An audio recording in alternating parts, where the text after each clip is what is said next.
Welcome to Daily Wisdom, Walking the Path with the Buddha, a podcast shared by David Roylance. This podcast is dedicated to guiding you to completely eliminate the discontent mind and the suffering it causes by attaining enlightenment. Learn and practice the teachings of Gotama Buddha that will guide you to fully attain a peaceful, calm, serene, and content mind with joy. To support this podcast, visit patreon.com/support Buddha or visit buddhadailywisdom.com, where you will discover a full range of courses, retreats, and online learning resources to assist you on the path to enlightenment.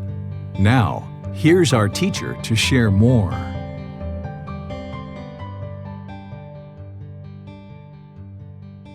Okay, I'm going to start this afternoon. Welcome back. We're going to start with breathing mindfulness meditation. And since you guys have all been meditating with me, I'm just going to do the chanting and then we'll meditate and come out with the chanting. You guys can be meditating without guidance. This will be helpful for you. So if you'd like to join for meditation, whether you're here, whether you're online, you're welcome to join. Normally I would give guidance during the meditation, but since we're teaching this class and the students have all been meditating with me, I'm not going to do any guidance. So for those of you guys online, if you haven't meditated with me before, all you need to do is focus on the breath. And whenever you notice the mind moves off the breath, just cut that off and bring the mind back to the breath. Arahang Samma Sambuddho Mahakawa Potang Mahakavanang Apivateyami Savakato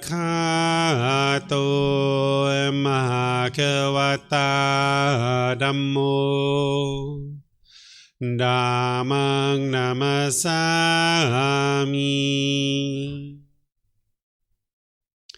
Supatipano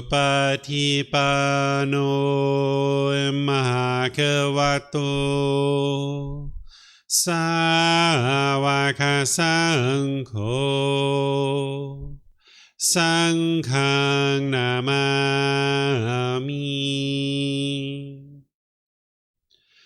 Namo Tassa Bhagavato Arahato Samma Sambuddhassa Namo Tassa Bhagavato Arahato Samma Sambuddhassa Namo Tassa Bhagavato Arahato Samma Sambuddhassa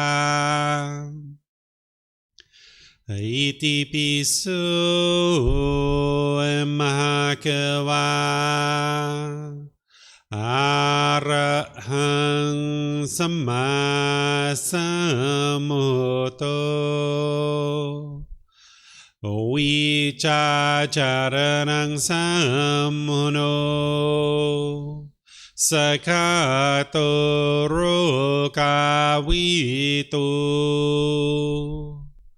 Anutero purisa Dhamma sati satatawa manusanang Poto bhagavati.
ระหังสัมมาสัมพุทโธภะคะวา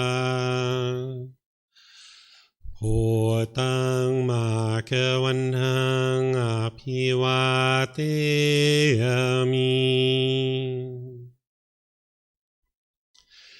สวากขาโตภะคะวะตาธัมโมธัมมังนามัสสามิสุปฏิปันโนภะคะวะโตสาวกสังโฆ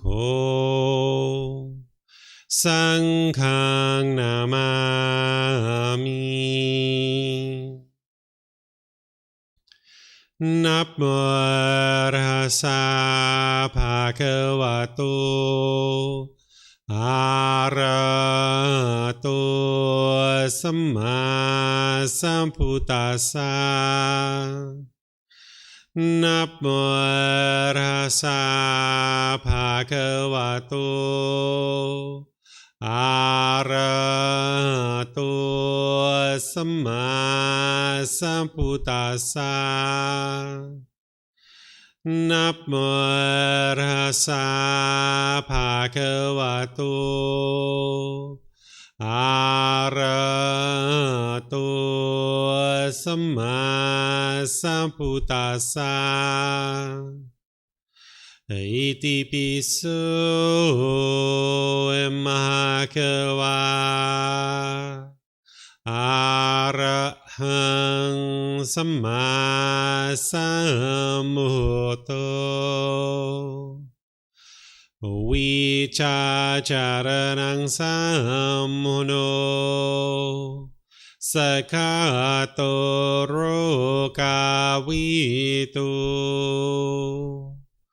อนุเตโรปุริสาธัมมาสติสัตตตาวามนุสนังพุทโธภะคะวะติ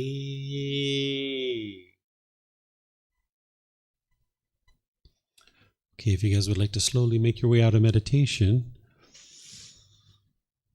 I'm going to share this topic with you of animal to human, the evolution of our consciousness. This is oftentimes an introduction to the cycle of rebirth for people who are learning the path to enlightenment. It's later in volume 11 where you'll learn all about the realms of existence and the cycle of rebirth, and you might be gradually making your way through that, and it takes a good 1.5 to 2 years to get to that point. But here at the people are starting to learn the teachings, I introduce you to the cycle of rebirth through helping you understand how this human existence that you have, this hasn't been your first existence, and there's been previous births before this, and what you're experiencing through craving, anger, and ignorance in the unenlightened state in this human existence has been conditioned based on experiences from your animal existences. And as you know, and I've taught many times, is you're not believing any of the teachings. Anything that I share with you about this topic, you don't need to believe this, and I'm not suggesting that you should, but as you learn and you understand more, you can actually independently verify this. And some of the things that I'm sharing with you today about the cycle of rebirth, you're going to be able to independently verify. But to be able to independently verify the entire cycle of rebirth, I have that in volume 11, chapter 105. So if you'd like to go beyond what I'm sharing here, because my goal isn't to help you at this particular time to independently verify the cycle of rebirth, that's later in volume 11. Right now, it's just about helping you get introduced to the cycle of rebirth and start to see these correlations and these connections between the unskillful moral conduct that we have in the unenlightened state to our existences in the animal realm. Because if you understand that and you start to learn that here, then you can learn as you're making your way closer and closer to enlightenment, what you're doing is you're shedding these animalistic instincts. And this can actually help you to be able to make your way closer and closer to enlightenment, because you can identify, that's something as being an animal. I'm not interested in doing that anymore. I'm in the human realm now. I would like to get away from this animalistic behavior.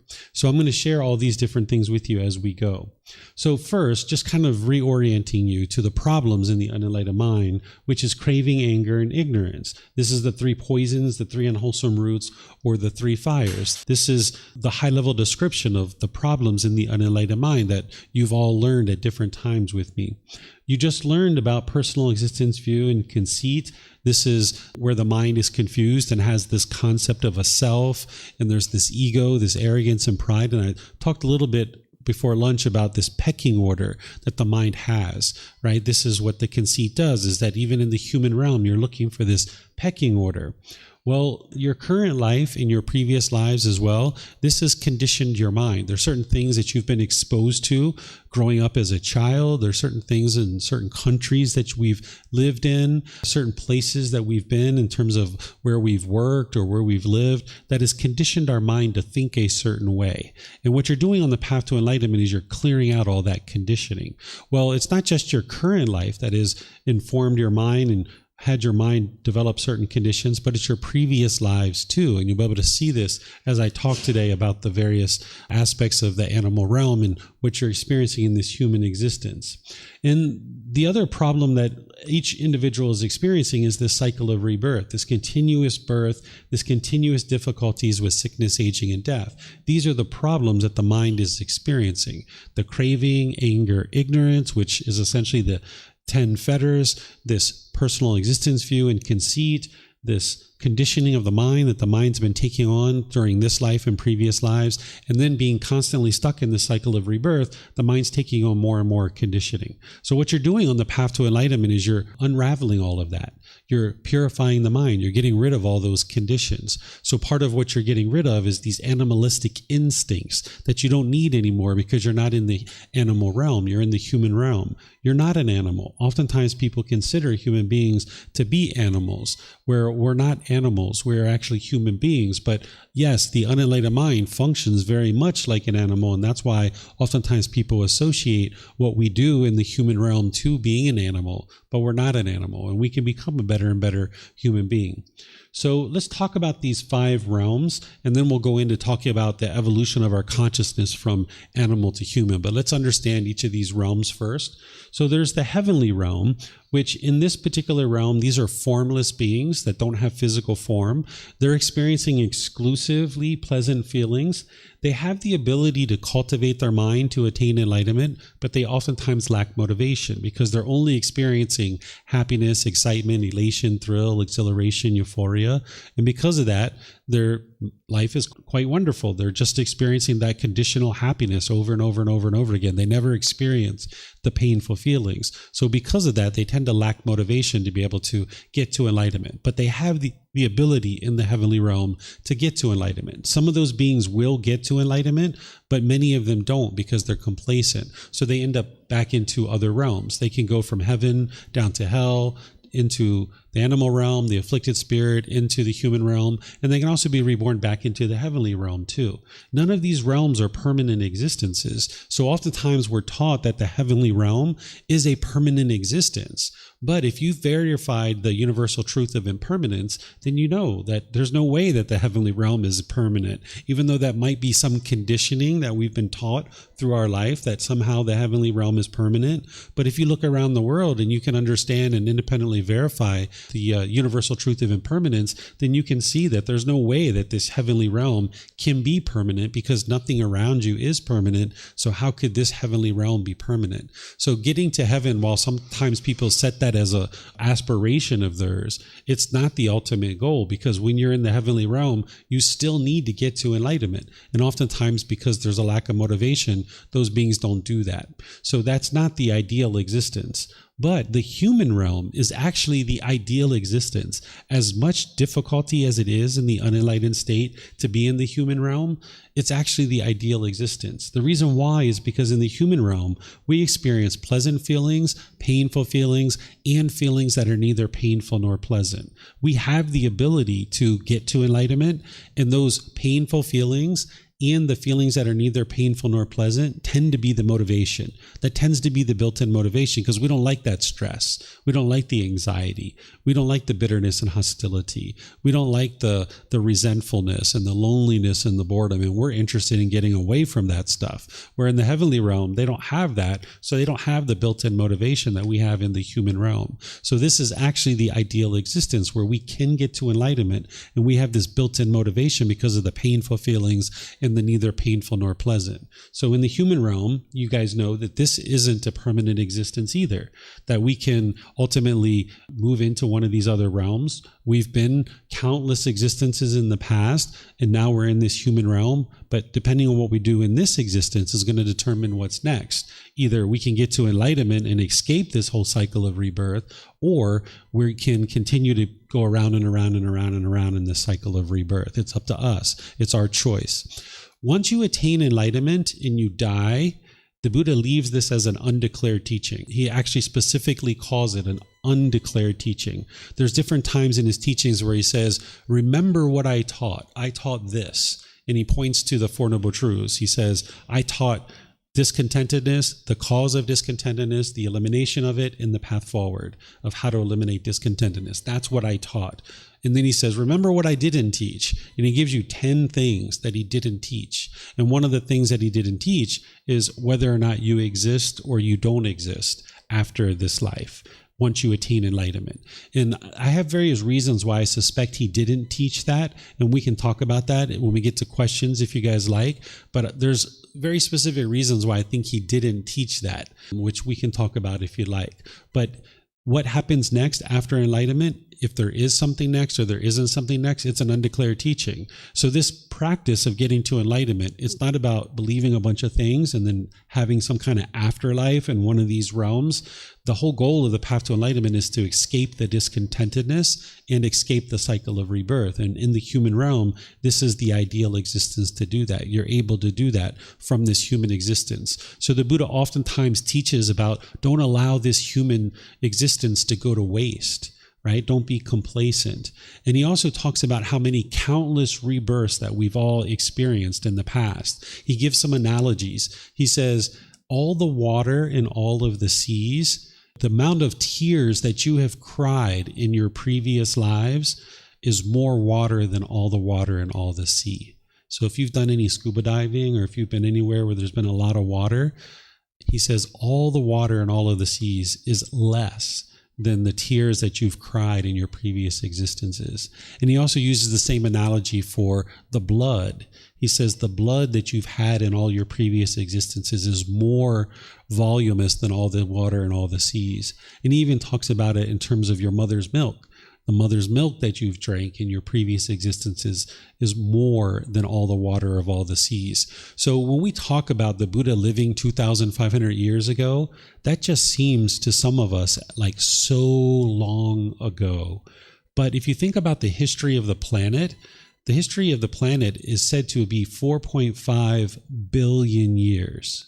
Billion with a B. That's like an unfathomable number that we can't even imagine this planet being here for that many years, right? So our little existence of 80 to 100 years, it's like a blink of an eye in terms of the history of the entire planet. So it's very easy to see that we've been a worm, a lizard, a monkey, a giraffe, a this, a that, maybe a human, maybe a heavenly being, maybe in the hell realm, maybe in the afflicted spirit, over these countless years that have been happening. Over 4.5 billion years is what scientists think the planet has been here for. So that means there's been existences after existence after existence. So it's very easy to see how we could have existed in all those different times and all these different existences. So all the water of all the seas is less than the amount of tears that we've cried in all those previous existences. So this human realm, now that you're in this human existence, it's the ideal opportunity to get to enlightenment and train your mind to be able to do that. So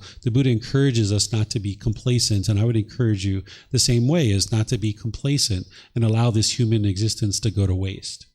Then there's this afflicted spirit realm where some people might refer to this as ghost, or you might have heard this referred to as hungry ghost. The reason why people refer to this as hungry ghost is because there's a certain amount of craving that exists in the mind to be able to be reborn down into this realm. This is what's considered the lower realms, afflicted spirit, animal realm, and hell realm. And we don't consider these beings to be below us in terms of we're better than them. That would be conceit. All beings are equal in my mind, right? But we do refer to these as the lower realms because these lower realms, you can't get to enlightenment. And in this afflicted spirit realm, or hungry ghost, or the ghost realm, this is a formless realm where these beings don't have physical form, and they have craving in their mind. They have a certain amount of craving and anger and ignorance, and they have been reborn there in order to extinguish their dhamma. Oftentimes, these individuals that have been reborn there, they're holding on and they're clinging. This is where you hear people say like that there's some ghost that is haunting this house, where maybe they were living in that house, they were clinging to that house, they were holding on to it, and when they died from the human existence, they are still holding on to that house. And this is where we might say they're haunting the house, where in reality, they're just choosing to stay in that area. They're still holding on to it. They still have clinging. So these beings experience painful feelings and feelings that are neither painful nor pleasant. They don't experience any pleasant feelings in the ghost realm. These beings cannot cultivate their mind in order to get to enlightenment, and they tend to have this craving and this clinging to people, places, and possessions. And this is why they're being reborn in that realm, because their mind is still holding on. Then there's the animal realm. These beings experience pleasant feelings, painful feelings, and neither painful nor pleasant, all three feelings, but they don't have the ability to actually get to enlightenment. So like the dogs out in the parking lot, they can't come in here and listen to the Four Noble Truths, intellectually understand it, do some loving kindness meditation to get rid of their anger, get rid of their conceit and all these kinds of things. They just don't have the capability to do that. They can become a bit more loving and a bit more warm and kind, especially when humans are involved to train them, but left to their own devices, they wouldn't tend to do that. That's why we have wild dogs, and oftentimes the dogs aren't necessarily being taken care of, and this is why they become kind of vicious sometimes, because they're street dogs. They're not living close by with human beings. But animals that live close by with human beings, they're learning and they're being trained, so their consciousness is evolving, but left to their own devices, that wouldn't be what they experience. But even in a big pack of monkeys, for example, I don't know if that what they call those, whether it's a herd or what they call a pack of monkeys, but even in that pack, there's going to be some that are more bitter and harsh and hostile, and some that are a bit more loving and more nurturing and more compassionate, even in the wild. So these beings in the animal realm, they're oftentimes being reborn around countless existences, and their mind is evolving little by little by little. This is why you can see something like an elephant is more loving and warm and compassionate than like a tiger or a lion. Those animals are very fierce. And being in the animal realm, it's like being trapped in a prison. This is the way the Buddha describes it. Because once you're in the animal realm, it's very hard to get out. You can get out and you will get out, but it's very challenging to get out. Because being in an animal existence means that in a lot of cases, you are killing in order to sustain your life. Because remember, these natural laws of existence, they're affecting you whether you're aware of it or not. So if you're going around constantly killing just to sustain your life, this is producing all kinds of unwholesome karma for you. This is why lions tend to live for about 8 to 12 years. They usually die in a very short time frame, where animals like an elephant or a turtle or something like this, they live for a lot longer because they tend to not kill. Because when you're killing, there needs to be a certain amount of craving, a certain amount of anger in your mind, a certain amount of ill will, and that weighs on the organs of the body. And animals that do that will tend to have a shorter lifespan. This is where if you look at snakes, they tend to live for about 10 to 20 years at the very most, like 20 years, because they're constantly killing in order to sustain their life. So being in the animal realm, it's very challenging to get out of that, because oftentimes you're in an existence that requires you to kill in order to actually survive and sustain your life. Not only are you killing, but you're also stealing. Right? You're stealing food. You're stealing supplies. You might be trying to force people off of a territory so that you can be able to take over the territory. You're stealing maybe somebody else's kill. If a lion killed a certain animal, you might try to steal that from them. And then there's a certain amount of sexual misconduct. right? That there's constant having sex with lots of different individuals within your same species. So when the Buddha is teaching about right action, when you look at right action in the Eightfold Path, killing, stealing, sexual misconduct, that's helping you get away from your craving, your anger, and your ignorance. And those are the things that animals tend to do, is kill, steal, and have sexual misconduct. So that's why he names those three in the Eightfold Path as part of right action, because that's helping you get away from those animalistic instincts of killing, of stealing, and having sexual misconduct. And that's why he calls those out. But you understand right action is all about not causing harm with your bodily actions. But he calls those three out specifically because it's helping you get away from these animalistic instincts. So an animal has no motivation other than its own basic survival instincts. That's all that it's doing. An animal is just trying to survive. They don't have the concept of, let me become a better being, let me try to get to enlightenment, let me improve my life. It's just survival. It's all about playing, killing, stealing, sleeping, having sex in order to reproduce. That's all that an animal's thinking about, right? It's just doing these basic survival things. So being in the animal realm, it's much like a prison because you're just trapped doing these things, operating on craving over and over and over and over again. Then in the hell realm, these beings experience exclusively painful feelings. They don't experience any pleasant feelings, and they don't even experience neither painful nor pleasant. It's just painful feelings and only painful feelings. They're formless beings, and they're being reborn there because they have extensive amounts of craving, anger, and ignorance. And this is where they're being reborn in order to eliminate those things, because they can't eliminate them 100% in the hell realm, but they can extinguish them to a certain degree to at least move up into animal or afflicted spirits. You can even come from the hell realm right into the human realm, and you can even go from the hell realm up to the heavenly realm. The Buddha describes this in his teachings. It's very rare, of course, for this to occur, but it is possible to go from hell even up to heavenly realm. And this is why you can see beings in the human realm, for example, that sometimes when beings come into the human realm, maybe by the age of 12 or 16 or 18, they're showing signs of being like a serial murderer, for example. Like if you were a lion in a animal existence and you're coming right into the human world, your mind has been conditioned in that way. So now in the human world, your mind's still functioning that way. You might end up being a serial murderer where you're still murdering, you're still killing because your mind has been conditioned that way. Remember, the teachings of the Buddha are helping you understand the world around you and the way the world is. These aren't beliefs. These are things that you can see for yourself, because you might ask yourself, why are people coming into the world and by the age of 12 or 16, they're showing signs of being a serial murderer?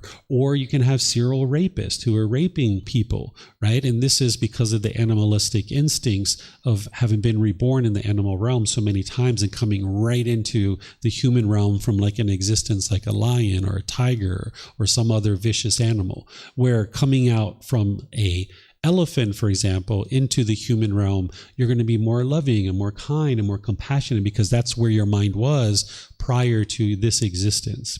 Each time you're being reborn, it's actually a new existence. It's a new body and it's a new mind every single time. It's not the same exact consciousness. So while we say the cycle of rebirth, in reality, the better way to think about it is the cycle of new existence, because the word that's used in the original teachings of the Buddha is samsara. This is the word that people have been translating over to the cycle of rebirth. But when you see the way the Buddha describes the cycle of rebirth or the samsara, he's describing it as a new body and a new mind every single time. And you can see that for yourself. Essentially what we have is we have this cardboard box. This cardboard box represents the mind. And this particular cardboard box, A, has a certain shape, a certain texture, a certain color. And there are certain contents that are inside this cardboard box. When we get to the end of this life, if there's craving in the mind, that's the fuel that causes rebirth. So the box dissolves. The mind is impermanent. The box dissolves. But the contents inside the box are still there. And it needs to find a new box. So now it moves into cardboard box B. And cardboard box B is a completely different color, shape, texture, and all these different things. But the contents are from the previous cardboard box. So this body and this mind that you now inhabit It's completely new for this existence, but there's contents inside this mind that are from a previous life, and they can come into this particular mind. Another way to think about this craving as being the fuel that causes rebirth or this new existence is that if you think about a fire that has a bunch of logs on it, and this fire with all the logs are the fuel. And as long as this fire has fuel, it's going to send off sparks. And when the sparks are going up into the air, the wind is going to carry it. And now when the spark lands, it's going to ignite a new fire. It's a brand new fire. It's not the same fire as the other fire. It's a completely brand new fire.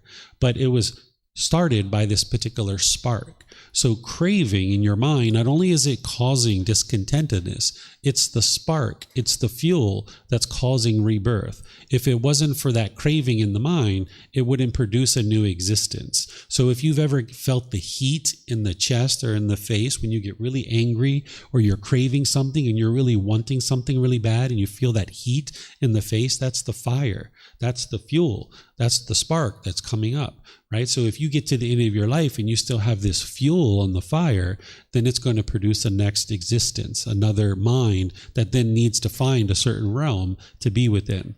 So whether we're born in one of these realms or not, it's determined based on the condition of your mind at the time of death. There's no being that's overseeing this and judging you for the totality of everything you've done during your life and then deciding where you should go. And then that's a permanent existence. This is a big misunderstanding in some places in the world where they think there's some being that's looking over the totality of your life and trying to decide where you go, either to a good place or a bad place, and then you go there for eternity and you only get one life. This is actually untrue. And oftentimes when people think this way, when they're experiencing painful feelings, they might think a solution to that is to kill themselves, right? You might think that suicide is an option in order to get rid of these painful feelings. But if you understand the cycle of rebirth, then you understand that's the last thing you would be interested in doing.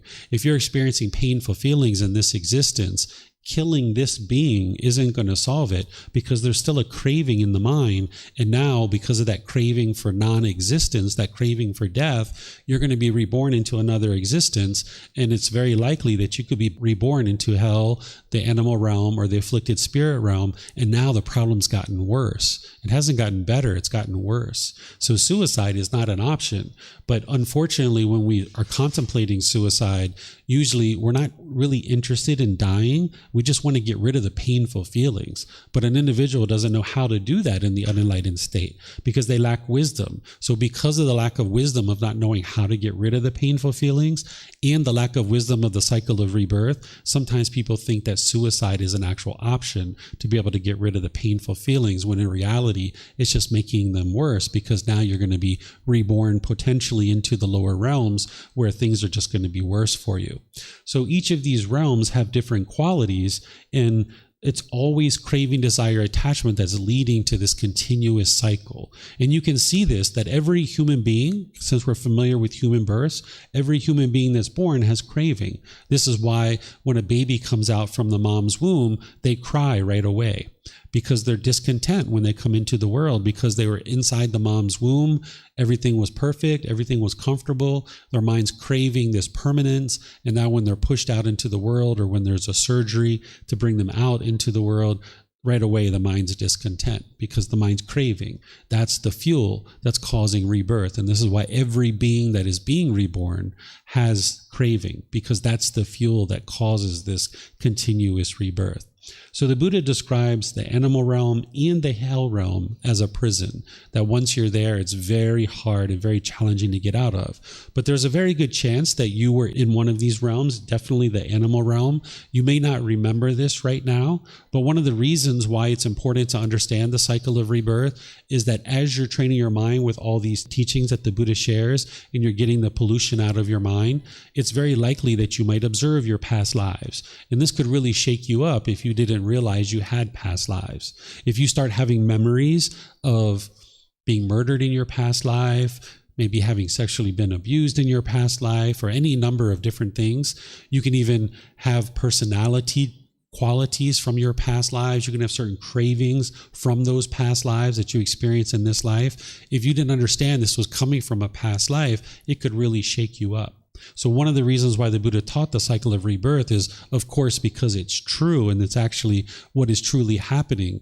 But also, as you're getting rid of your pollution with the Eightfold Path and all the other teachings that he teaches you, if you start having residual memories of your past lives, you can just understand that, this is normal. This is very normal, right? And you can just let it go, realizing it's in the past. The other reason why he taught this is because as your mind's becoming more and more awake, you might actually experience communication with beings in one of these realms. Because the hell beings, the afflicted spirit beings, and the heavenly beings, even though they're formless, they can actually communicate with you.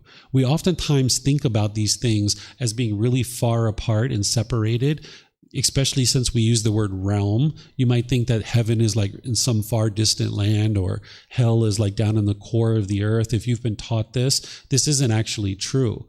These existences, these realms, it's all right here in the same time and space. So just like a human being is sitting here in this chair, if I got up and left and we left the door open, it'd be very likely that a dog could come in here and sit in this chair, because we're in the same time and we're in the same space. So these beings of hell, the afflicted spirits in heavenly realm, they're all right here in the same time and space as us. So they can communicate with you. So this is a second reason why the Buddha shared the cycle of rebirth. Because if you started getting this communication from hell beings or heavenly beings or afflicted spirit beings, this could shake you up if you didn't understand that this conversation that you're hearing is not from anybody here, it's from one of these other realms. But when you're experiencing that, it's just like you're sitting at a restaurant and there's some human beings over there talking, and maybe they're talking a little bit loud and you just ignore it and you stay focused on your conversation. That's what you can do when you're hearing these conversations from beings from these other realms. People might say this person is schizophrenic. This is a misunderstanding. They're actually hearing a real conversation. And sometimes what they're hearing is demonic, very dark voices in their head. And that's because it's the hell beings and the afflicted spirit beings as well. But you can also have these heavenly beings that are looking to influence you in positive and wholesome ways too. So this isn't a mental illness. It's just that the mind hasn't learned to tune that out, so that when you are at a restaurant and you're tuning out the next table over that's talking a little bit loud, you can do the same thing with these beings. You don't have to pay attention to what it is that they're sharing, and you don't have to go forward with this very darkness that they're maybe trying to incentivize you to do. And same thing with the heavenly beings when they're trying to influence you in a wholesome way. You can choose to listen to that or not. It's just like a table in a restaurant. You could listen to their conversation or not. So you might end up hearing communication from these different beings in these different realms. And then a third reason why the Buddha taught the cycle of rebirth is because as your mind's becoming more and more awake, you might actually see some of these beings. Even though they're formless beings, there's some people who can see heavenly beings or afflicted spirits. If you've ever seen a ghost before, you weren't going crazy. They're actually real. I've seen ghosts before myself. They're actually real. Same thing with hell beings. You can actually see, some people can see these beings. Not everybody, because of impermanence. But if you didn't understand that these beings existed and you saw a ghost, you'd be really shaken up by that, right? But you don't need to be shaken up by that. That's just the mind having craving that you're comfortable with seeing another human being. You're comfortable with seeing an animal because they're formed. But these formless beings, your mind's not used to that. So when it experiences a formless being and you're like, whoa, what was that? Your mind can be shaken up. But you don't have to be shaken up with these things. These are just beings that exist in the cycle of rebirth, and you might experience communication from them. You might actually see them, and you might even observe your own past lives as well as you're going through and awakening your mind. Some people even experience these things without being on the path to enlightenment. So if you've ever experienced deja vu, for example, we call deja vu where you're experiencing a certain thing and you know you've done that before, but you know it wasn't in this life. It just seems so utterly familiar to you, but it wasn't in this life. This is your residual memories from previous lives bubbling up to the surface of the mind. So there's these kinds of experiences and others that you can experience that are completely normal. And if you didn't understand the cycle of rebirth, you wouldn't know that. So that's why the Buddha is teaching this to you, so that you can be comfortable and steady and stable and just understand that this is a normal part of life. So any questions on any of the 5 realms and what's experienced there? You guys online, if you have questions, you can put it into Facebook, YouTube, or Zoom. Or in Zoom, you can raise your hand electronically and ask any questions that you like. So it looks like Rachel has a question. Let's go to Rachel. And then Leo and Steve, I see you guys have questions too. Hi, good afternoon, David. You just mentioned schizophrenia. I didn't follow that part well. Could you say more about it? Or did Buddha say anything about people with schizophrenia? Or I know though at his time there was no such word. Did he provide any explanations on schizophrenia? He didn't provide any explanation on schizophrenia because that didn't exist during his lifetime.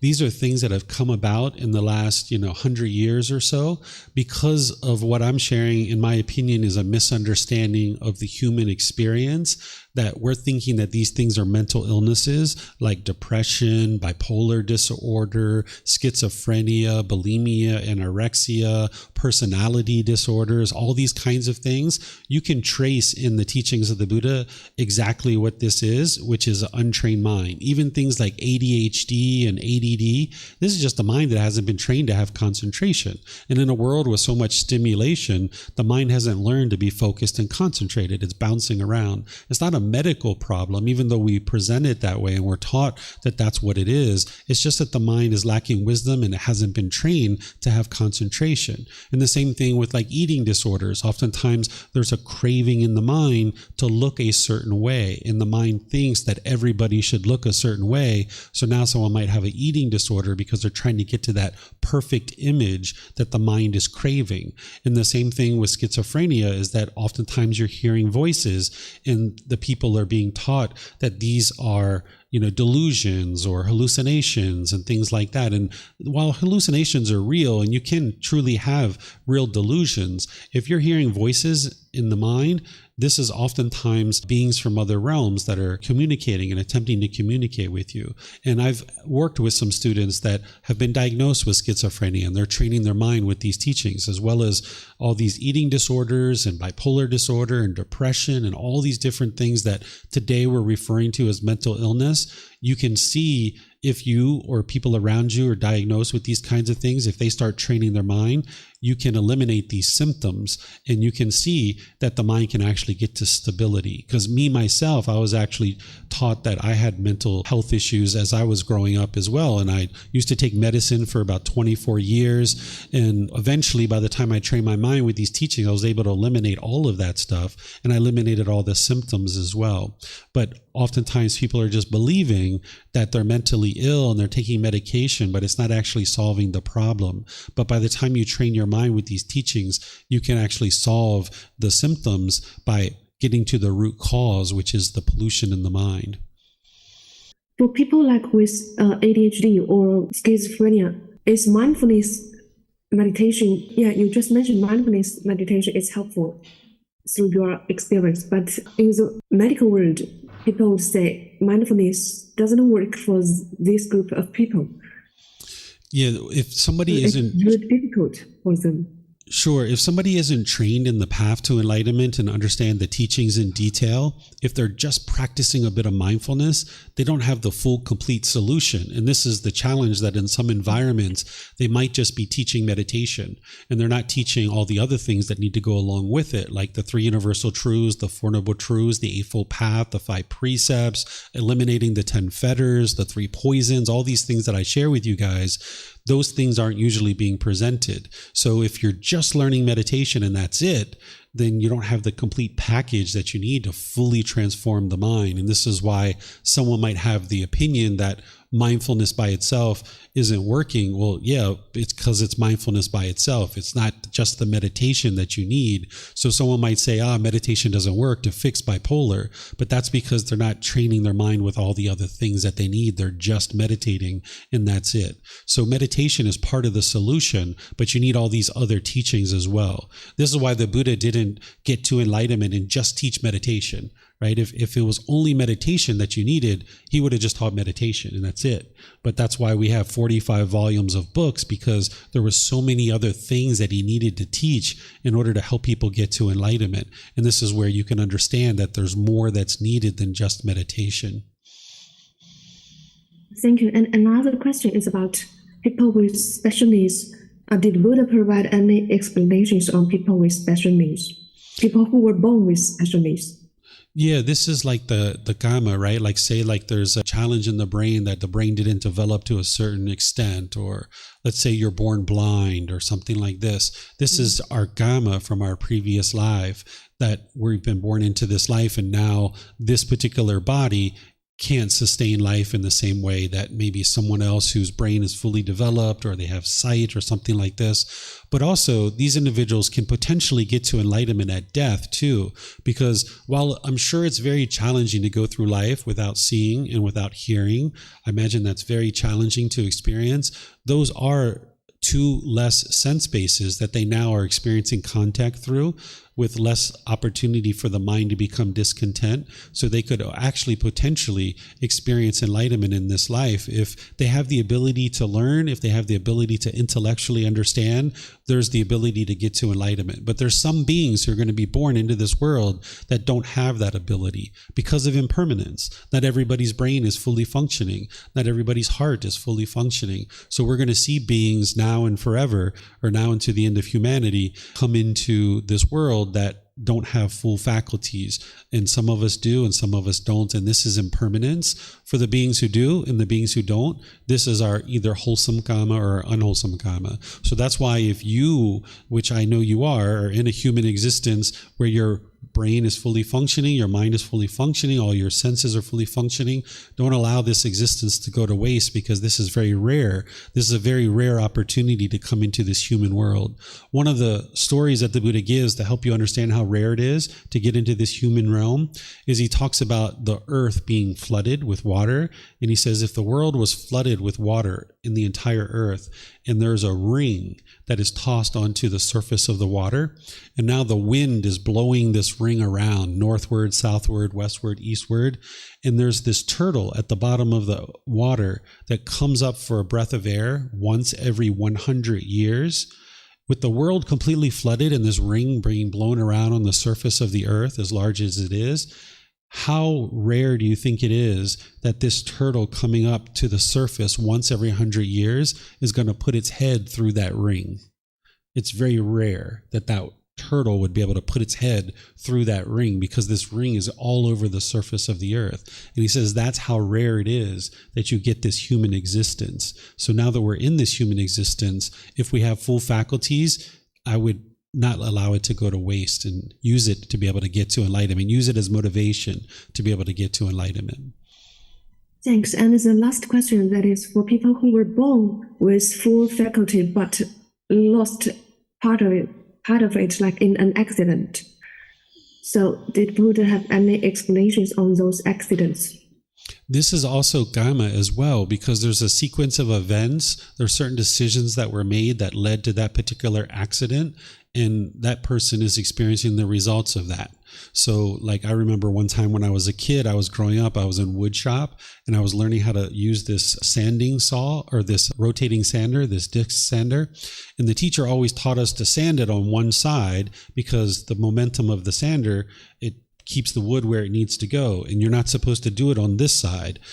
Well, me with my ego, and there was this cute little girl who was interested in learning how to use the sander. I took her over there and I was like, see, this is the sander, and you're supposed to sand it this way, and you're supposed to sand it over here, and you're not supposed to sand it over here. And then I did that, and the piece of wood flew out of my hand, and my finger went into the sander, and it sanded the skin off of the finger and a little bit down towards the bone, right? So that accident that I experienced was a result of my decisions. My conceit, my unwise decisions led to this experience where I was sanding off the tip of my finger because I was trying to show off in front of this girl. So not every accident is that type, but whenever we experience anything in life, it's a cause and effect, or action and result, and we're experiencing the results of those things. So if we're driving super fast and we get in a car accident and our arm gets amputated, that's a result of our decisions. That's our unwholesome karma. There's no being that's overseeing that and controlling it.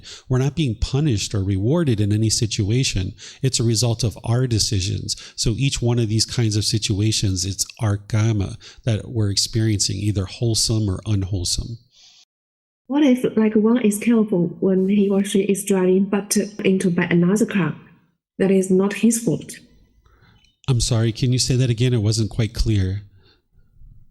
What if one is driving carefully on the road and he's following all the rules, but then another car bumped into him? Then he had the accident. Okay. This is also karma.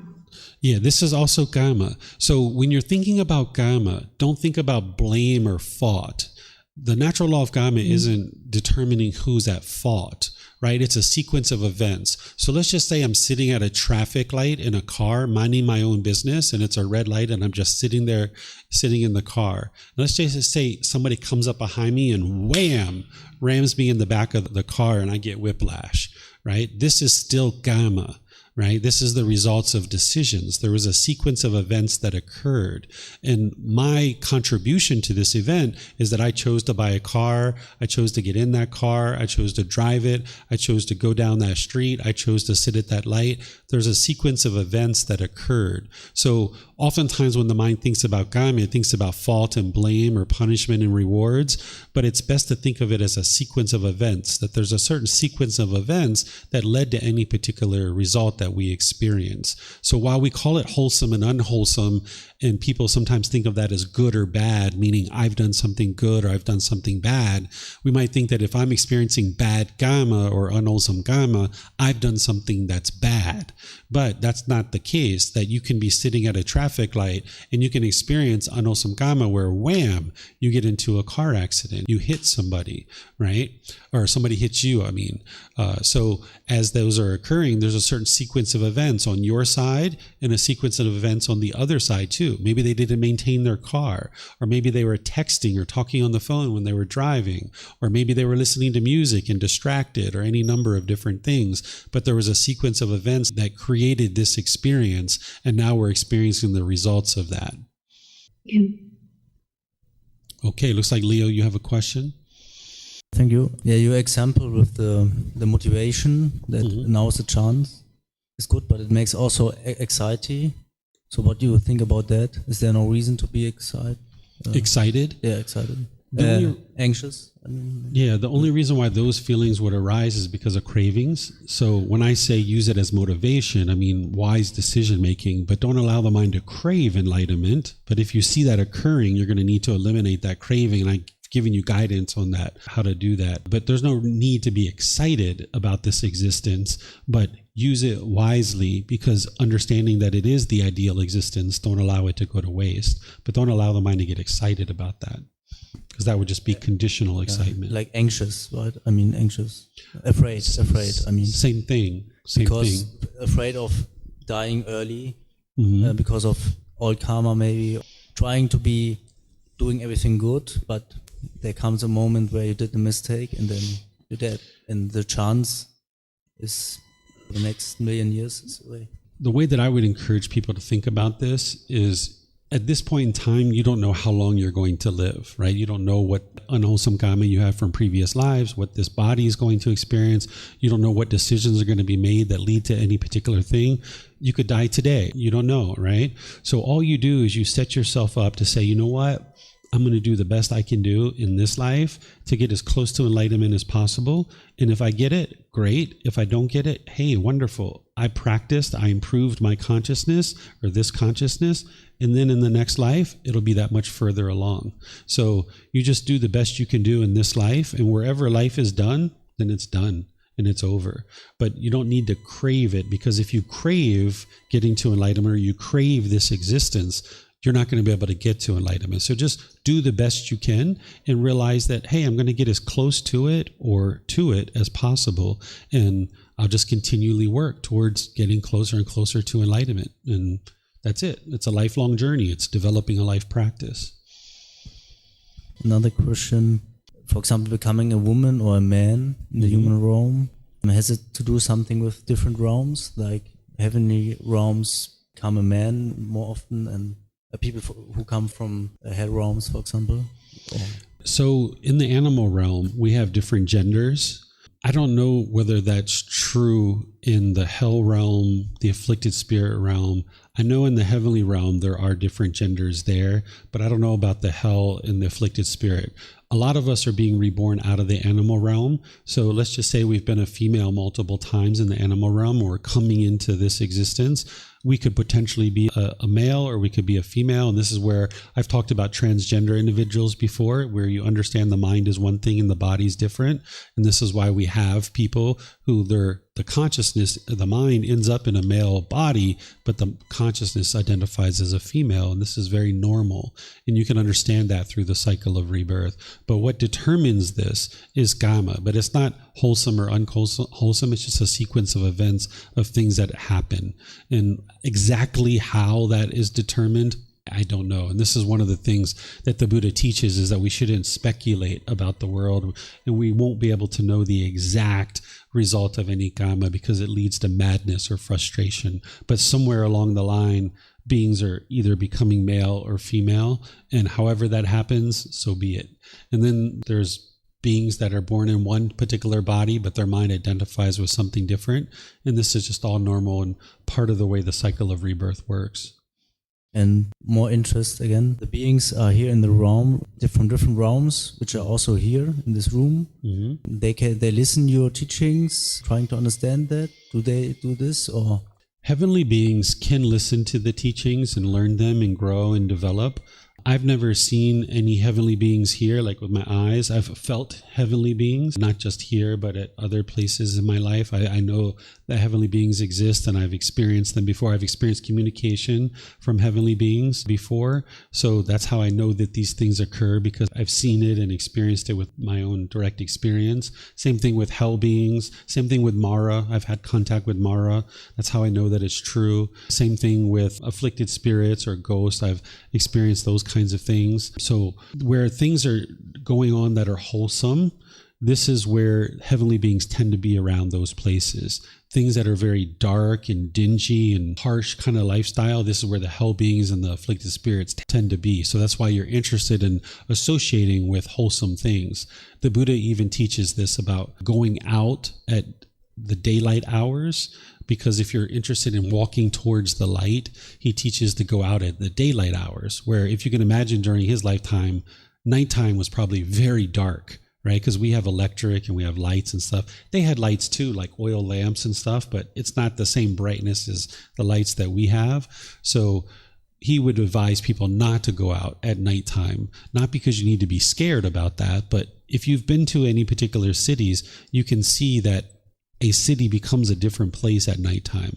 Even a place like Chiang Mai, if you go out real late at night, there's different things that go on in the midnight hours than in the daylight hours. So the Buddha teaches, if you're interested in walking towards the light and getting to enlightenment, to go out in the daylight hours. And the reason why is because that's when wholesome things tend to be occurring in the world, where unwholesome things tend to be occurring in the darkness. So if you're interested in getting to the light, go out in the light. And that's where not only human beings that are into wholesome things tend to associate, but also these heavenly beings tend to be out during the wholesome time frame of the day as well. I sometimes like it, go out in the darkness, because, for example, at Christmas, winter, or whatever, look, or the light, it's so quiet outside, not so many people. But you say it's better to go not in the. Yeah, I enjoy going out at nighttime too. In the past, I used to enjoy going out at nighttime a lot more. Now I tend to go out in daylight hours versus nighttime hours. So it's not that you can't go outside in the nighttime, but generally unwholesome things tend to happen at nighttime, right? This is when murders happen. This is when, people steal things, these kinds of things. So if you're interested in being around wholesome things and making wise decisions, the Buddha is suggesting that you generally choose to go out in the daylight hours. He has an interesting phrase. He calls it, you shouldn't haunt the streets at unfitting times. When I read that, I was like, I've done that plenty of times.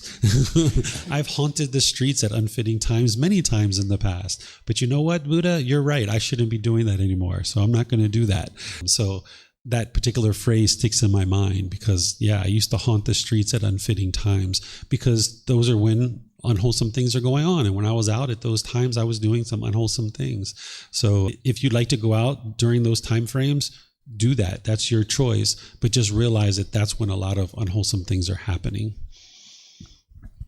And one more, please. You talked about that a lot of things come from previous lives, the craving and so on. A lot of things come from what? Like craving and these kind of things come from past karma or Oh, okay. previous lives. Yep.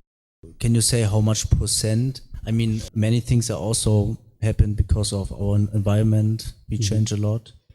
Can we say, yeah, I think because of impermanence we can say, but maybe because scientists say, yeah, it's because of this and that, your environment. And what do you think about you can't quantify it. I know this to be true because there were certain cravings I had throughout this life that I didn't understand them as cravings at that time. But once I started understanding these teachings, once I started looking at my past lives and I saw my past lives, I could see certain things I was doing in this life was based on cravings from a previous life. But to say how much percentage for each person is going to be different for every person. So you can't quantify it. Yep, you're welcome. Mr. Steve. Thank you. Just a point of clarification, the heavenly realm, you can regress back from the heavenly realm into the other realms? You can, that's true. Mm-hmm.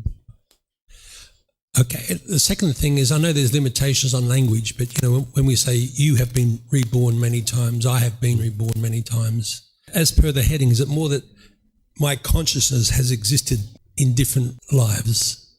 Yeah, this is the interesting thing, is that there's nothing that's actually being reborn, and it's a new consciousness every time. So that's why the cycle of new existence is a much better way to think about it. Another way to think about it is like a series of candles, right? And each individual candle is a unique candle. And when this candle is lit and it burns down, that candle, when it's done and it's extinguished, the spark lights the next candle. It's a completely different candle, a new candle. Or another way to think about it is like a necklace of beads. And all these beads are unique beads. They're unique shapes and unique colors and textures. But there's like this string that kind of goes through all these beads and kind of connects them all together. And this is the sequence of events from one existence to another. So there isn't really anything that's being reborn from one existence to another. It's a completely new mind, a completely new body. But the contents of this mind can move into the next mind, which is what I observed and which I know is the truth of what's actually happening. But beings can be reborn in and out of all of these realms. One thing that I meant to mention when we were talking about the stages of enlightenment as it relates to the cycle of rebirth is once you get to the first stage of enlightenment, you will never be reborn into the lower realms again. This is one of the reasons why getting to the first stage of enlightenment is so helpful, in that your mind doesn't regress, not only in this life, but in your future lives too. You will only ever be reborn into the human realm, or if you get to that third stage of enlightenment, into the heavenly realm. So getting to the first stage of enlightenment is so important because you will get to enlightenment. It's just a matter of time. So you'll never be reborn into the lower realms again because you've evolved to become a certain type of human being. And that's why, having become a better and better human being, if you die in the first stage of enlightenment, you've become a better human being. So if you die, you're being reborn right back into the human realm. Your consciousness has evolved beyond the lower realms. So each time it's a new consciousness, a new being, a new mind. Right. And in any case, I won't be able to piece together, like going back a gazillion years of the various lives, but I just need to know that at this point in time, there's an aspect of my consciousness that has existed before and has carried karma into this current existence. Yeah, so the mind itself didn't exist before. The mind here, this mind of Steve, didn't exist, but the contents that are inside this mind did exist before. And there was the last part of your question. I was going to share something with you. Can you say that last part of your question again, if you remember it? I forget. Oh, this person, this consciousness existed before. Well, what I was saying is that, yeah, technically speaking, I didn't exist before. An aspect of something in my mind certainly did exist in previous lives realm. Exactly. You've got it. Because there's no I here. Yeah. There's no I to exist. So that's why this... And I need to know that as a result of my actions in this life, something is going to be reborn. Something's going to exist again. Or not exist again. There's going to be a new existence. A new existence. Based on the things that are happening. Based on things that I do now. Yeah. But it doesn't have to be, because you can extinguish all that fuel that's in this mind. Ah, yes, that's right. And then there won't be a next existence. And the underlying motivation for that is? In my opinion, as we become more loving and kind and compassionate, the last thing you're interested in doing is setting up and queuing up another existence for some other being. Okay, right? That's a good answer. Yes, it's sometimes taken for granted, like what's the motivation for doing this? Yeah. Particularly when the Buddha himself said, I'm not going to tell you what happens when you die in an enlightened state. The motivation to me is to get away from those discontent feelings. Yeah. Right. In this life, and to get to the peace and the joy. Yeah, keep it practical. Yeah. Right now, you're interested in getting to that peace and joy now in this life. And the last thing you're interested in doing is leaving a bunch of garbage around for the next person to deal with. Right. So if you can clean up all the garbage now, then there's no need for another being. It's not going to come into existence. So it's kind of like you clean up your house. Like when I was a Boy Scout, when I was growing up, we were taught that whenever we went to a campsite, to always leave the campsite in a better condition than which we found it. Right. So if there was a bunch of leaves and branches and twigs everywhere, we learned to clean it up before we left and leave it in a better condition than which we found it.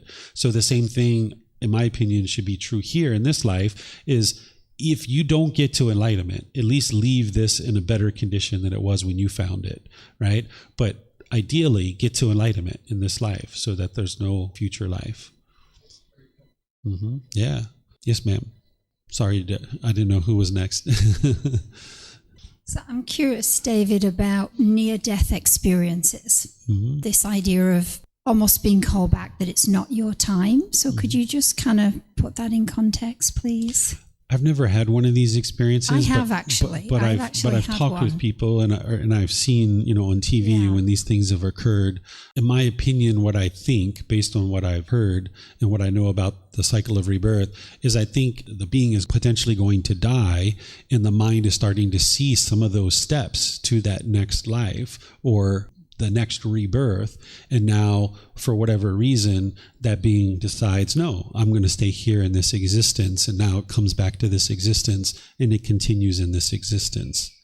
And would there be maybe a different motivation after that, before and after? Like, almost like, the reason I had this happen to me, so this is a personal situation. This is where, yeah. Because I remember re-entering my body. Mm-hmm. I think your mic went out. So you said it was extremely painful. I heard you. Yeah. So, and I was very aware of returning into my body and what a shock that was. Mm-hmm. But there was this, and I don't know now if this is just something I made up, I don't know, but this sense of I wasn't done. Mm-hmm. And that was another opportunity, but I don't know if I really took that into my consciousness as if there was something incomplete this lifetime that I had agreed to. So I guess it's kind of now, like this one precious life and this opportunity. Yeah. I've never really looked at it in such a deep way until I've gotten deeper into the teachings. Yeah, and you were talking about motivation there, that oftentimes after people have had near-death experiences, there's a motivation to do better and be a better human being after that. And that's where like our mind wakes up a bit, right? And we get more wisdom because we realize, oh my goodness, this life is not all there is. There's more beyond this life, that there is continuous life if we continue forward. So this is where there can be built-in motivation when you awaken to that wisdom of, oh my goodness, this life isn't all there is. There is more beyond this life. Right. So that's where it can be motivating to say, oh my goodness, let me be a better human being because I know there's something after this and I'm interested in that thing being as good as possible. And what's after this is if you don't get to enlightenment, there's going to be rebirth. And then if you get to enlightenment, then, the Buddha doesn't share if there is anything next. Okay. Thank you. Mm-hmm. Thank you, David. For Sotapanna, or for stream enter, you're saying 7 lives or less, rebirth, not in a lower realm. But if not reaching once returner, are you saying, I'm trying to understand, so the stream enter would be more likely to enter the human realm and not the heaven realm? Yeah, if you die as a stream enter, you will come back to the human realm. but a maximum of 7 times. So like, let's just say this is your first birth into the human realm. And let's just say you get to the stream entry, and let's just say you die there. Then you will come back into the human realm again in your next birth. And then let's just say that when you get up to the stream entry level, then you will come back again into the human realm because you've escaped these lower realms. Once you get to the first stage of enlightenment, you will come back into the human realm. And then same thing in the second stage, that once returner. From there, you're going to come back one more time and you'll get to enlightenment in that next life. So you don't have to be reborn 7 times as a stream enterer, but a maximum of 7. So I speak about all of these things from my experiences because I know this to be the 3rd human existence that I've had, where the first human existence, I know what I did there. Then there was a second human existence and I know what I did there. And now there's this 3rd one here. So it doesn't have to be 7 births, but it can be a maximum of 7 births before you ultimately get to enlightenment. So it's a maximum of 7. And you're always coming back into the human realm if you're in the 1st or 2nd stage of enlightenment. The 3rd stage, you're moving to the heavenly realm and you're going to get to enlightenment there. And then the 4th stage, the mind's enlightened. So you're not going to be reborn anywhere. Thank you. Yep, you're welcome. Okay, so I have a little bit more here to share with you guys. So to understand how the mind experiences being able to observe past lives, I'm using this analogy to help you understand this, that when your mind is polluted, it's like walking out onto the street. You walk out of your house, you walk out the front door and you're standing on that street and you see that street. That's what you see. And you see that life and you see what you're doing in this life. But as you clear out your mind of pollution, it's like moving to a higher vantage point. You're moving to a higher consciousness. And when you move to this higher vantage point, you don't just see one street anymore. You can see all these multiple streets and how they interconnect. You can even see how one town interconnects with another town because you've now moved to this higher consciousness. You've moved to a higher vantage point. From this higher consciousness that you're working and evolving to accomplish, not only can you potentially see your past lives, but you actually see this life more clearly. Right? Some of you guys might be experiencing that, where as you're learning some of the teachings of the Buddha, you look back over this life and you're like, whoa, I can see things more clearly now. I can see where I was in that argument. I was causing my own discontentedness and I didn't have to argue, but I was arguing back then 5 years ago, right? So you can see those kinds of things even in this life. By moving to a higher consciousness, you can see this life more clearly. And as you move higher and higher to this higher consciousness, having gotten rid of the pollution of your mind, this is why there's the potential to be able to see past lives. And when these things are occurring, you don't need to induce this. You don't need to force it. You don't need to be scared or worried, and you don't even need to be craving this, because not everybody who gets to enlightenment will see their past lives. Some people will and some people won't. Not everybody will see their past lives. So if you see your past lives, this is the ultimate confirmation of the cycle of rebirth. But there's other things you can do to independently verify the cycle of rebirth that is beyond just seeing your past lives. But if you observe past lives, you'll know with 100% certainty that the cycle of rebirth is real. But there's other ways to independently verify it too. So this is why it's occurring, because your mind's moving to this higher vantage point, and that's why you're able to see your past lives. So there's various things that we could talk about here, but in the interest of time, I'm just going to kind of summarize with this here.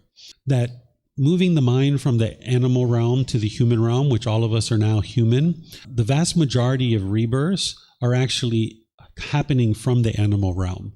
This is why the human consciousness in the unenlightened state is actually functioning very much like an animal, right? There's very few people who get to stream entry and who are reborn back into the human realm. Now that's going to be changing. The more these teachings are shared in the world, we're going to see more and more first, second, third, and fourth stages of enlightenment, and more people being reborn into the human realm and the heavenly realm.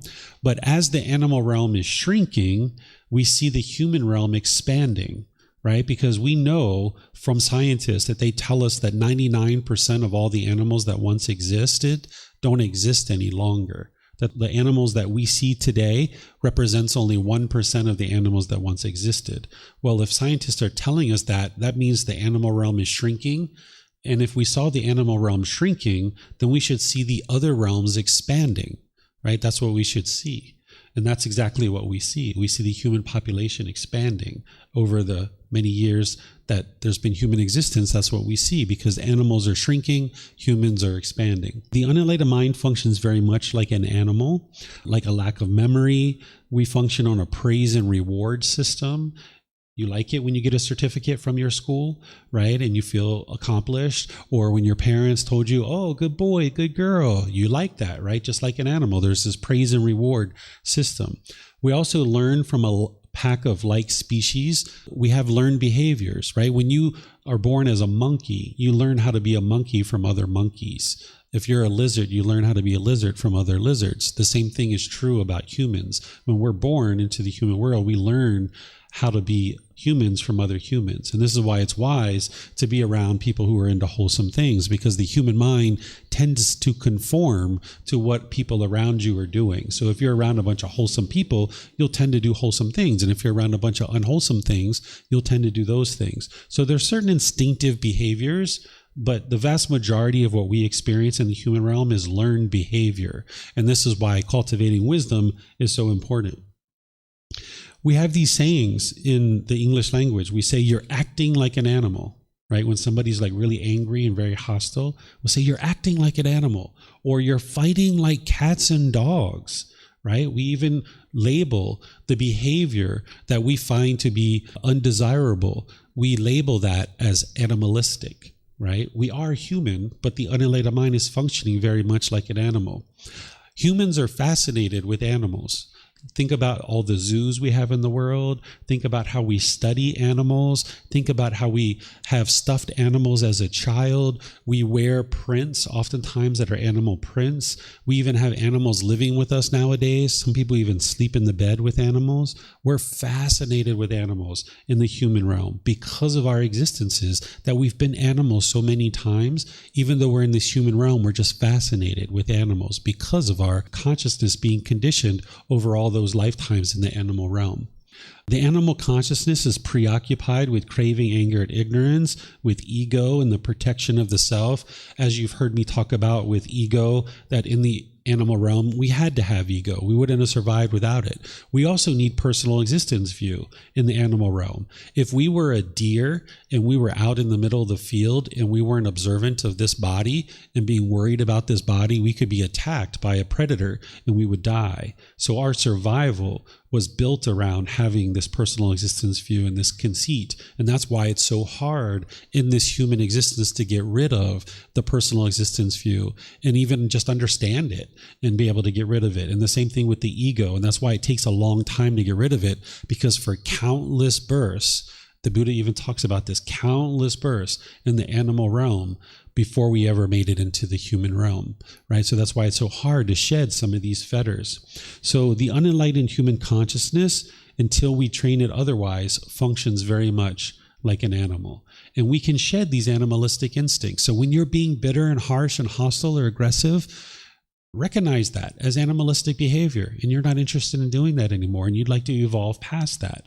Or when you're noticing the ego and you're trying to measure and compare people, notice that as the pecking order. The mind's trying to have this pecking order, and you're not interested in doing that anymore because you're not in the animal realm.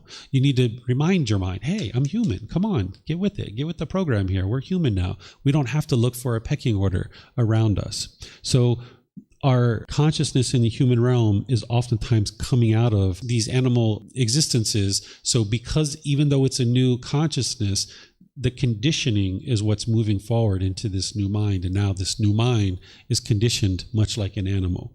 And you're shedding those animalistic instincts. So that's what the path to enlightenment is. It's evolving from being a constant animal over and over and over again to becoming a better and better human being. The cycle of rebirth is helping you to become this better, improved human being where you're living peacefully with all beings. You can cohabitate with other beings, where animals, they can't often cohabitate with other animals. They have to be isolated, right? But us humans, we can learn to cohabitate cohesively with each other. all the condition of the planet that we see in the world, where we see like pollution and problematic things like this is all from the craving, anger, and ignorance. Every problem that is on the surface of the earth is caused by humans. Animals, while they have extensive craving, anger, and ignorance, they don't cause problems, right? They don't cause poverty. They don't cause a lot of the problematic things that we see, like the environmental issues that we see in the world. These are all human issues from craving, anger, and ignorance. So each one of us has the ability to walk towards the light and decide that we're done with the darkness. We're done with this animalistic behavior, and we'd like to become a better and better human being. It's just learning and training the mind to be able to do that. Okay, so anything else you guys would like to talk about here? Yep. I just kind of went through this stuff pretty quick here at the end, just in the interest of time, because I was interested in being respectful of y'all's time. But if you guys would like to talk more, let me know what your questions are. Just a very quick one. I think all this cycle of rebirth, is it happening just within Earth, or is it happening in other galaxies? Yeah, so the way that I understand it is that when you die in a particular region of the world, you tend to be reborn in that same region. Not always, but you tend to be reborn there. So this is why, like, if you die here in Thailand, you're going to tend to be reborn in Thailand. Or if you die anywhere else in the world, you'll tend to be reborn in that general area, but not always. I saw the 2 human existences before this. I wasn't in the land that we call America now, even though that's where I was born this time. That's not where I was the 2 previous human existences. But you tend to be reborn in the same place. So you're not going to jump planets to another galaxy. Yeah. It'd be interesting though, wouldn't it? Yeah. Leo? Yeah, I just wonder about families who, for example, are really productive in their life. Mm-hmm. And the next generations also are more intelligent. It seems like that some families over generations, the sons and so on and daughters got really high in positions. Has this something to do with the previous lives? No, that it has more to do maybe with how they learn from their parents. What do you think about that? It has to do with the wisdom, right? It does have to do with previous lives, because you're being reborn into a family that has more wisdom. But now once you're in this life, you have a choice to make. Are you going to cultivate that wisdom or not? Because you can be born into a wise family and you can choose not to learn. That's choices that we make. But it is your karma to be reborn into that family. But then it's your karma also, because it's your choices and decisions of, are you going to learn from these people or not? And that's why certain families tend to be very successful, because they have certain wisdom that other families don't have. And you can cultivate that wisdom within that family or not. And this is where sometimes we think that things like drug abuse or alcohol abuse, we think it's genetic. But in reality, what it is that we haven't learned in our family unit how to deal with problems and struggles. That if we grew up with alcoholic parents, for example, and whenever they had a problem, they turned to alcohol, that's what we learned growing up. So when we aged and we started having problems, we turned to alcohol too. It's not that it's genetic. It's not that it's built into our DNA. It's that we lacked wisdom to realize that there's other ways to solve challenges and struggles. And we never learned that wisdom from our parents, because our parents didn't have that wisdom themselves. So when we grew up, what we learned is when we have a problem, we turn to drugs and alcohol. So if we grow up in a family that has challenges with drugs and alcohol, for example, we'll tend to do those things too. Where in the world, people are talking about this as like a genetic DNA thing, when in reality, it's actually just a lack of wisdom in the way that we grew up and what we see. And that's not to say that that's always the case, right? Because that would be permanence. There's certainly parents who've never had a drink before ever, and their children end up having alcohol or drug challenges, right? And there's people who have parents who do have alcohol and drug challenges that never use any kind of substances whatsoever, because that's the impermanent nature of things. But in a lot of cases, when we look at those of us that have had challenges with drugs and alcohol, for example, or even sexual misconduct, we can look at our parents and see that they were actually doing those exact same things. And that's where we learned it from, because of our conformity and our learned behavior. And that's what you're looking to evolve beyond. By getting better wisdom, we grew up with maybe a lack of wisdom, but now that we're adults, having lacked the wisdom and the guidance from our parents, we can choose as adults to gain wisdom and create a better life for ourselves. What was it again with the intelligence? It's not genetic, you said? Also? No, it's not genetic. It's from within the same family. Yeah, our own choice to for example, there are also families, the big brother or whatever seem to be very smart, and the other brothers are more, maybe don't have these skills. Yeah, we're choosing whether to train our mind or not. We're choosing whether to acquire certain wisdom or not. So as we age, we're deciding, are we going to learn this thing or not? We have these opportunities, but you're born into a certain situation. Like, say, if I was born into a small tribe in Africa that was impoverished and had a lack of food and they were suffering from famine, I would have much less ability to cultivate wisdom in that situation than if I was born maybe somewhere else in the world. So where we're born is based on our karma, but once we're born into that particular situation, we then have new choices and decisions that we're making to be able to evolve beyond that. But then oftentimes, if you're born into an impoverished situation, like maybe a small tribe in Africa, it's very hard to cultivate wisdom beyond what you're experiencing within that tribe or within that family unit. And it might take you multiple existences to ever get to a human existence where you can get access to these teachings, perhaps. And that's our karma. That's the results of our decisions. Mm-hmm. Yeah, you have another question? Is it common or possible to run into, I know we get a new box each life, but is it possible to run into beings you've run into before? Like maybe you get this gut feeling like, oh, fast friends or maybe family members, for instance. Yeah, the Buddha teaches this too, and you can see it within your own life as you start observing more and more of the cycle of rebirth, that if you've existed at a prior time around certain beings and you guys didn't get to enlightenment, but yet you were like loving and kind and warm and gentle with each other, there's the potential to be reborn into a new life together, but you're not necessarily in the same roles. So like, I know that my mother in my past life, right before this, was my grandmother in this life, and her husband was her brother in this life.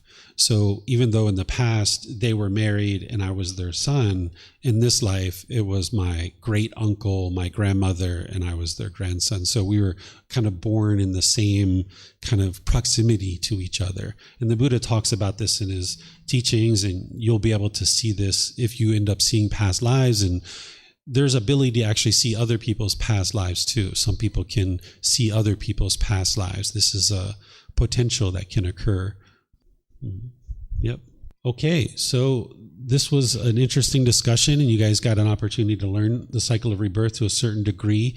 There's much more to learn about this topic. This is just an introduction to help you guys get started to think about this, because as you're training your mind more and more deeply, either before the jhanas, in the jhanas, after the jhanas, you can start experiencing some of these things. So that's why it's important to start sharing this information with you guys at this point. As you guys have questions at any time, you're always welcome to ask me, let me know. It's not until volume 11 where you start really learning the realms of existence. So you'd like to gradually work your way through those and getting to that point, because you will need to look at the cycle of rebirth and understand it to a certain degree as you're making your way towards enlightenment. So as you guys have questions, feel free to let me know. So tomorrow, the topics that we're going to be discussing is, of course, we're going to start with a loving kindness meditation, but then I'm going to start off with helping you understand how to eliminate fears. Are you really scared? This is actually a really short talk that I'm going to be able to help you target your fears. So if there's any fears you have, spiders, snakes, the fear of death, any of these kinds of things, I'll be able to help you to understand how to actually eliminate them, go in and actually target it. Then after our mid-morning break, we'll be talking about this being of God, helping you understand this being, to either have a relationship with them or not. It's up to you what you choose. Then in the afternoon, I'm going to help you to understand the meditation to eliminate sexual cravings, and then the meditation to realize non-self. This is what we're going to do in the afternoon, okay? Because these are going to help you with eliminating craving, desire, attachment for the sexual craving, or reduce it and or eliminate it, and also help you to realize non-self. So thank you all for your questions. Thank you for the discussion, and perhaps we'll see you tomorrow, okay? Be well. Thank you for listening to this podcast. To provide support for this podcast, visit patreon.com/support Buddha. To access more teachings, visit buddhadailywisdom.com. There, you will discover a full range of courses, retreats, and online resources to assist you on the path to enlightenment. Remember to establish a daily, consistent meditation practice, along with learning and practicing these teachings. A well-developed meditation practice is the foundation in which to train the mind to attain enlightenment.